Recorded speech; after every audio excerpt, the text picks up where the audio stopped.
All right, well, we are recording again. I'm on Colorado 114, probably about 10 miles to the west of where am I at? Saguache. It's actually spelled S-A-G-U-E-C-H-E or something like that. I think it's Saguache.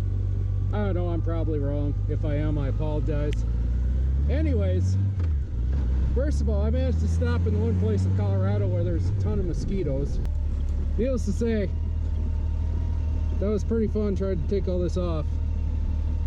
But my God, the mosquitoes are terrible down here. Good to know they're living good.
Hello again, Richard here from the SoDak Motorcycle Blog with another edition of my favorite rides.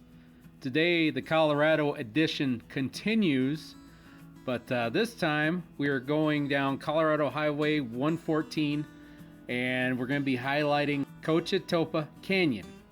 Now you see here the road we're taking, 114, it runs from Saguache and it goes up to Highway 50, which is just to the east of Gunnison. And between there is North Pass, and it's actually kind of west and north of, or north and west of North Pass is where we encounter Cochetopa Canyon. Now, this word, of course, it's another lovely, you know, we like to pronounce things weird in Colorado kind of a deal. But anyways, as you're going from Saguache, as you notice where I started there, you kind of go through some bottoms going up in the mountains. Of course, we found some mosquitoes there. Mainly it's because it's been such a wet spring in Colorado. But as you're going up, you start kind of going through the mountain passes and stuff, and you start getting a little bit higher as you're getting towards North Cochetopa Pass, or as it's just actually just called North Pass. But this pass does go over the Colorado Divide, so you start here east of the Continental Divide and you end up west of it. Now all these roads here, this is as we're getting closer and closer up to North Pass. And I didn't actually record North Pass, but I just kind of wanted to show you guys, because really it's pretty much, it's just the top of the mountain. There ain't a lot of crazy switchbacks or nothing up. It's just basically a straight uphill climb pretty much to its elevation.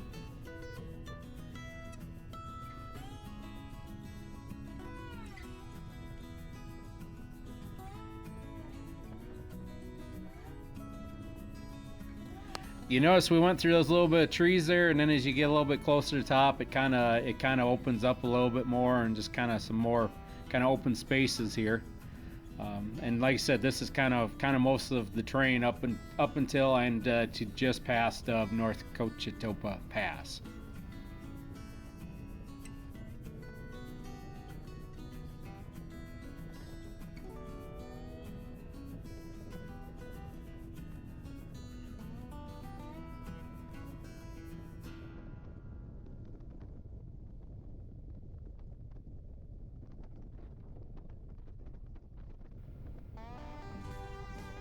Now here we're starting to really, this is where the Cochetopa Canyon really starts to get going. And you notice here this canyon's beautiful, and also you'll notice how close we get down to the creek there. And honestly, as we go along, you get closer and closer to the creek. So it's a pretty cool little site, and the canyons are pretty cool the whole entire way.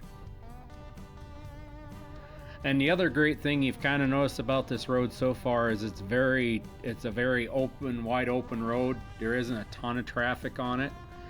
Generally, the more, I guess, the more popular route from Salida to Gunnison is, of course, using US Highway 50, which goes over Monarch Pass. And to get to this one, you got to go a little bit out of your way. You got to go south of Salida and on 285, and eventually you do run into Saguache. Saguache is a tiny little town, and like I said, this is a pretty cool little alternate route. I definitely highly recommend this road. I've actually been on it a couple times before this trip, but I actually kind of forgot about it. Well, once I finally got on this road, I realized and remembered what I was missing.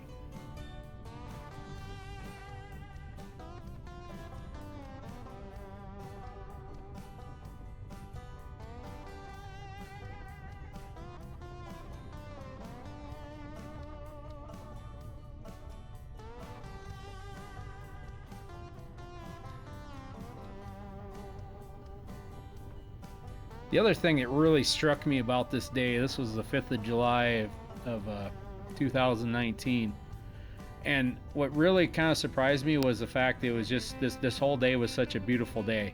I mean, there were clouds off in the distance and such, but it was kind of odd being what, you know, usually in the summertime you get up here in the middle part of Colorado, up high into the higher country, and it seems like you're always fighting thunderstorms and dodging storms pretty much the whole afternoon. But this day was just an absolutely beautiful, gorgeous day. There's one of the few cars I saw this whole time going down this road. I saw maybe 12 cars this whole time, which honestly for Colorado is kind of rarity anymore, especially a beautiful road like this. Yeah, notice probably as we get further up this road, there's a lot of looks like a lot of open camping space here. A lot of this land is federal land, and it kind of looks like a lot of it's where you can do primitive, you know, camping, which if you're into that, there's definitely some good spots all along here where you can do that.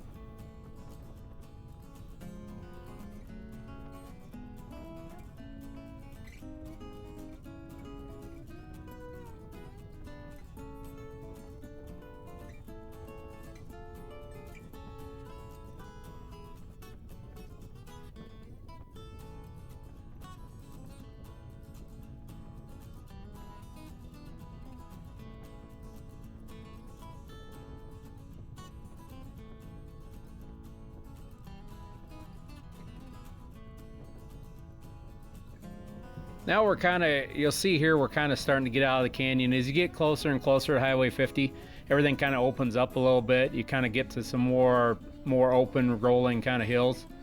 There's a lot of cool little ranches down in this area here. A lot of cool places where I think would be kind of cool to live, except for the fact you're right by the creek.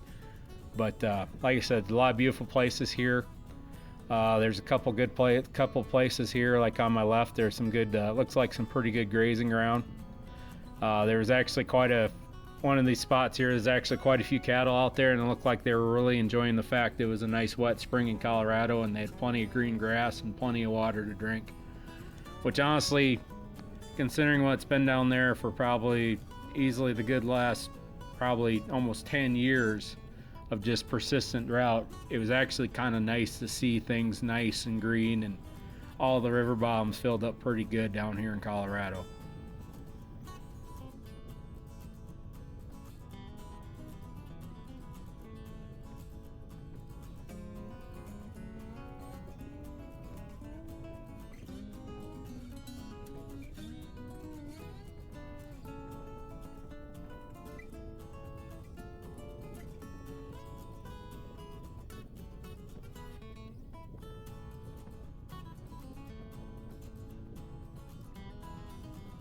I will say this, if you're looking for a different route, let's say you're going down Highway 50 and you've been on a few times, you're looking for a different route, I would highly recommend going that little bit out of your way to go check this road out, because it's a pretty fun little road.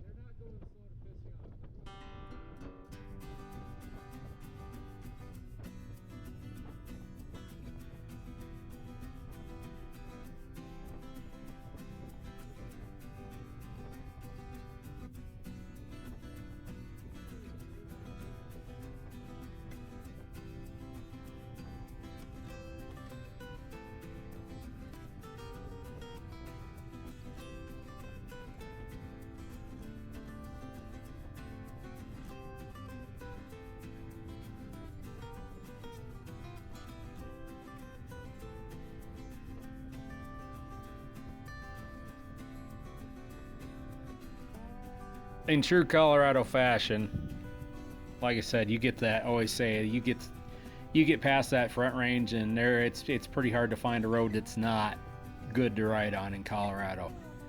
Just good scenery, good places to go, pretty enjoyable.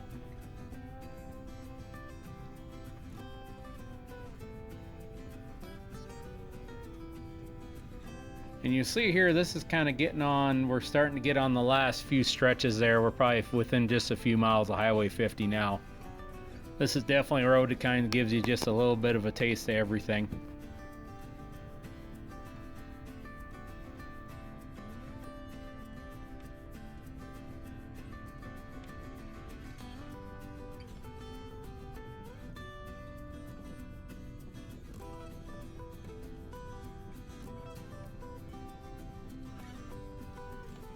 And if you haven't discovered it yet, you definitely know you're getting really close to Highway 50 by this point, because pretty much you're out of the canyon now. It really flattens out. Obviously, you can see just kind of off to my right there. You could kind of see just the little specks of traffic starting to move along Highway 50 there. And at the stop sign coming up, if you want to go up over Monarch Pass, you take a right and go to the east. Going west obviously takes you into Gunnison.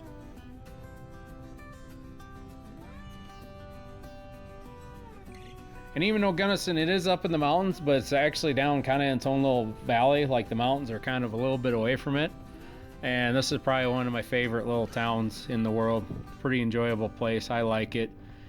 Honestly, I'd live there if I could not only, one, get a decent paying job, but also afford my rent to live there. And that's kind of the problem. There isn't a lot. It's a beautiful town, but it's really isolated and you're kind of limited on jobs, and it's kind of pretty expensive to live in Gunnison. But like I said, if you want to visit an absolute beautiful town, I would definitely go and check out Gunnison. Here's the intersect the main light in downtown. They got a pretty cool little brewery downtown. They got a lot of cool little places downtown in Gunnison. And also, as far as staying, if you're looking for a good place to stay and it's just like you on your own and you're looking for just a low, nice budget place to stay, I would definitely recommend the Wanderlust Hostel. I will put a link here on the video because it is definitely a great place to stay. And yeah, it's communal living. It is a hostel, but you know, it's $27 a night and you get a bed and they provide you towels and they give you linens, and it's a pretty good little place to stay.